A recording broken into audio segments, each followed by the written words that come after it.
Hi there, this is Jonathan Ginsberg. I'm a Social Security disability attorney, and I'd like to talk to you about the adjudicators. These are the people at Social Security who make the decisions about your claim at when you initially apply, and also when you apply for reconsideration. After you get denied at reconsideration, the case goes out of the hands of the adjudicators and goes to a judge.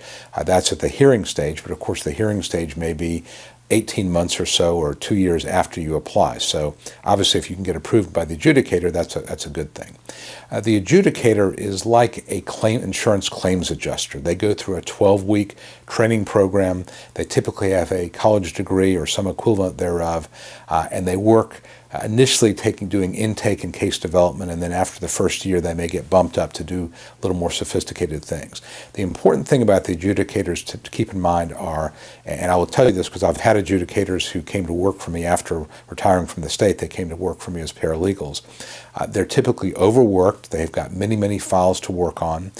They're under a lot of pressure to push these files through and to get them decided by Social Security, by the doctors that work in their office, and to go ahead and get them out.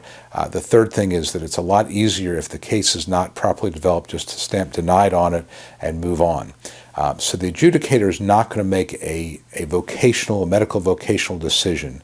What they're really looking for are cases that can meet a listing.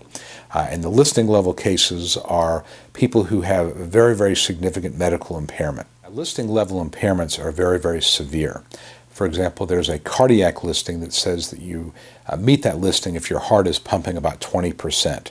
If you've had a leg amputated, that would be a listing in the musculoskeletal system. So it's got to be something very severe. And when these adjudicators are looking at the medical record, it's really got to jump out at them that you have a very significant problem. And really the best way to get approved by the adjudicator is to have a treating doctor either write a narrative report that specifically talks about a specific listing, and I'm going to give you a link here to where you can look at the listings, and to make his report specific to the requirements of that listing. It's not enough for him to talk about all the medical issues. Let's say it's a back problem, all the back issues you've got. He really needs to reference that listing specifically. And if the adjudicator sees that a treating doctor has referenced the listing and that the medical record supports that conclusion, then you're going to really improve your chances of getting approved by the adjudicator. Now, quite a few very good cases are not listing level cases, and those are not going to be approved at the initial stage by the adjudicator. People who, let's say, meet the grid rules, they may have some capacity to work, but again, if they're over age 50 and have limited work experience, transferable skills and the like, and they have a physical impairment, they can meet the grid rules. Sometimes the adjudicators will catch that, but again, usually not unless you point it out specifically to them.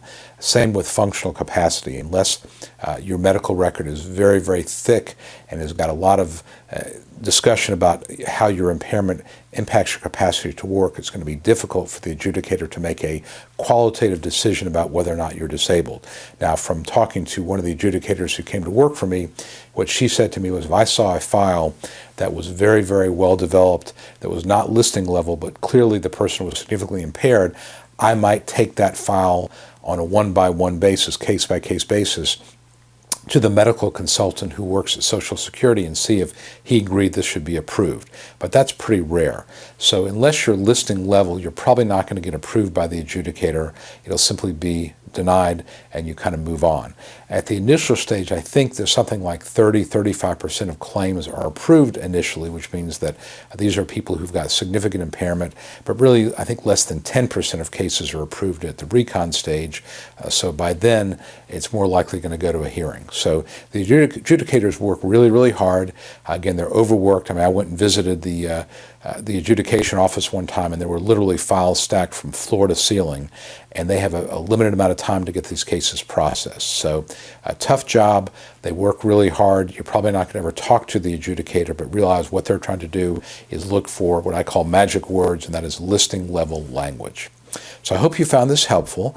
Again, my name is Jonathan Ginsberg. If you enjoyed this video, please give it a thumbs up on YouTube and subscribe to my YouTube channel.